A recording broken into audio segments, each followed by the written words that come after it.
Is the Marvels a win for the MCU, or is it a mess? Let's talk about it. Oh, this is just too good. What's up, MCU fans? Welcome back to the channel. I finally saw The Marvels, the sequel to Captain Marvel and Miss Marvel and WandaVision and... I get it! So Carol Danvers gets her powers entangled. Different kind of entanglement. With those of Kamala Khan and Monica Rambeau, forcing them to work together to save the universe. This is obviously rated PG-13. For basically action, strong language, all the things you expect from a Marvel movie. And this is, like I said, a sequel to many MCU projects. And because of that, I believe some people will go into this not knowing that fact and walk out like, I didn't really know who Miss Marvel was because I didn't watch Miss Marvel. It does an okay job of filling in the gaps, but when I say the movie throws you into her storyline specifically, it really throws you in. It expects you to know a lot about her, and not only that character, but her family and the people that are involved in her story. And there's a backstory with her specifically involving something on her wrist that has to do with this movie, and that is explained in grave detail in the series. And if you didn't watch that series, well then you're gonna watch, I watched it, but some people didn't, so there's homework. Teyonah Parris as Monica. Really liked her character in WandaVision. I think it's less important that you watch that because they do a little bit of a flashback thing with her as well as Captain Marvel. Just in case you forgot the first movie, it's like, here's a montage.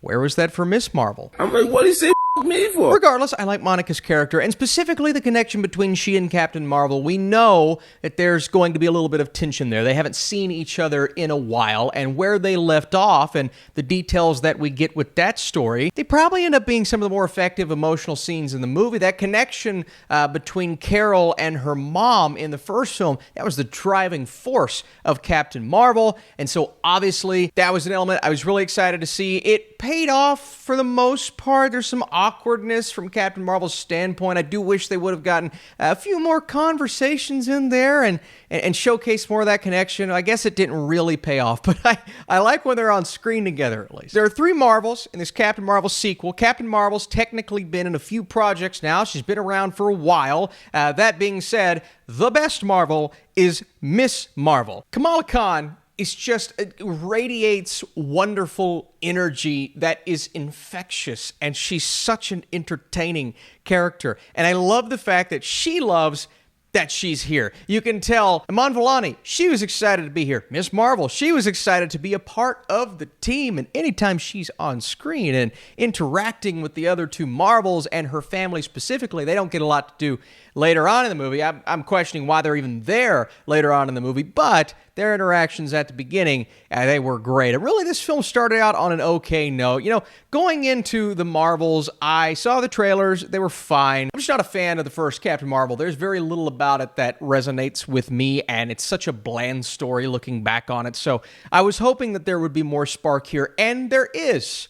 If me telling you that the Marvels is better than Captain Marvel is going to sway you to see this film, first of all, hold on. And second of all right. That's technically, we're going in the right direction. And the reason why you see this film is the characters. I was hoping it would be Nia DaCosta's direction, but it just kind of falls into the same category as, it's a Marvel movie and they bring in a director, but it's still a Marvel movie and there's not really a voice being showcased. Maybe a little bit between the characters. I felt Nia DaCosta because she really works well with her actors, and you can tell that here.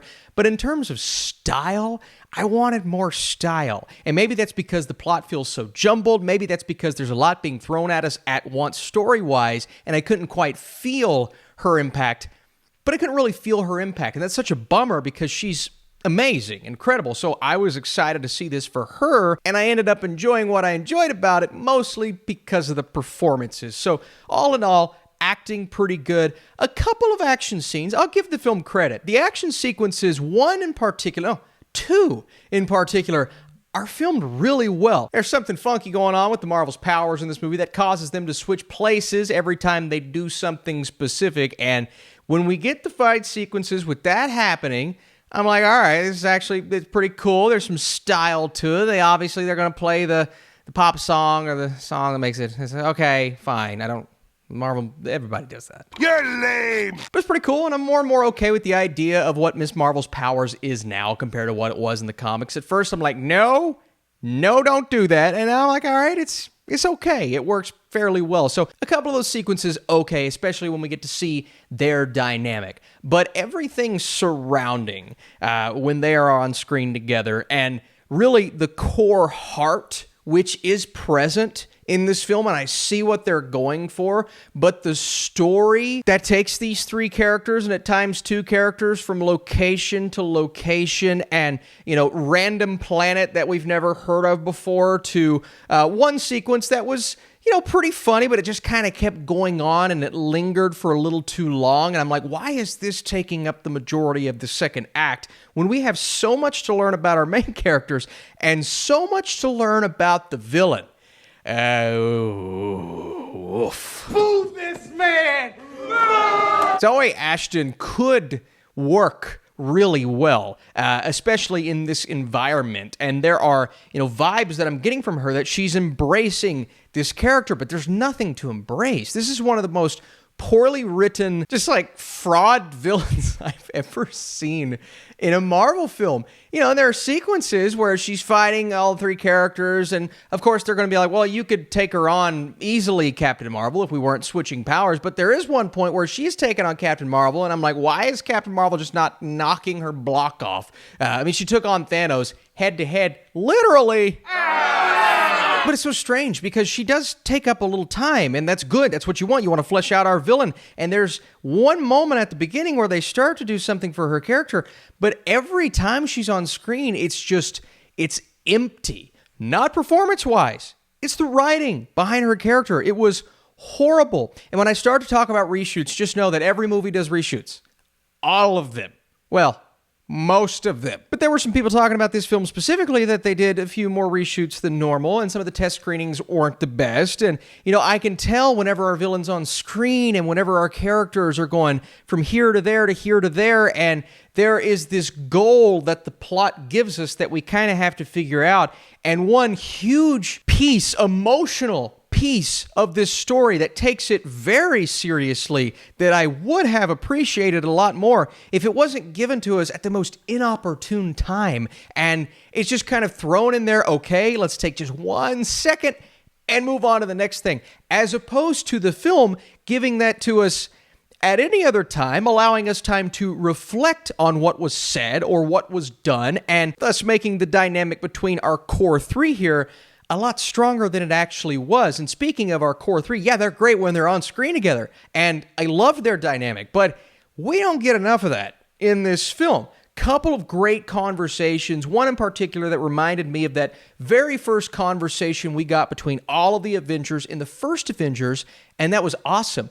But once again, we're cut short, and we move on to the next thing, and the overarching story, the overarching plot, and the many missions that we have to go on, this felt like it should have been a TV show. Would I have been okay with that? Yeah, it's basically like a Miss Marvel season 2, but you throw in all of these other elements, but you give that first act 2 whole episodes, right? That way we get to spend time with Kamala's family, and there's a little bit more to these characters when they all enter, instead of just entering and saying, hey, how you doing? All right, let's fight, let's go. There's some big emotional moments towards the end of the film, and they actually, I'm like, okay, that's nice, but it felt like we got there so fast. When they said the runtime for this film, I was like, all right, nice, we're not spending too much time, but now that I'm reflecting on it, man, we needed a lot more time with these characters, with some of these subplots. Some of them just shouldn't have been in the movie in its entirety, and focus more on what you have, which is amazing, and that is at least 2 out of 3 characters that are awesome. And then can we learn some more about Captain Marvel? We've had multiple brief appearances, 1 entire movie, and now a sequel, and I still feel like there's not a connection with Captain Marvel as a character. And really, there was a lack of connection between her and other characters in the film, because some of the dialogue is a little bit awkward. Again, chemistry good, dynamic nice, but I'm sitting here thinking, I know a lot about her, and I know a lot about her. There's something stopping me. And I know it's not Brie Larson, because she's amazing in other films, but for some reason in the MCU, it hasn't worked. Hey, take it easy. Look, the humor occasionally works. The energy is there. I just wasn't all that invested in what this plot presents itself as, which is still a little confusing. But if you're here, leave your thoughts and comments down below. Did you like Captain Marvel or the Marvels more? And does Secret Invasion just not matter? Because this is a completely different Nick Fury. Also, drop a like if you want to. The Marvels is at its best when our trio is on screen displaying an incredible amount of chemistry, with Vellani being a standout. However, the attempt to balance this unnecessarily overstuffed plot often falls flat, and the writing for our villain is really poor. It's fun enough, but it's a messy entry in the MCU, and that in itself is disappointing.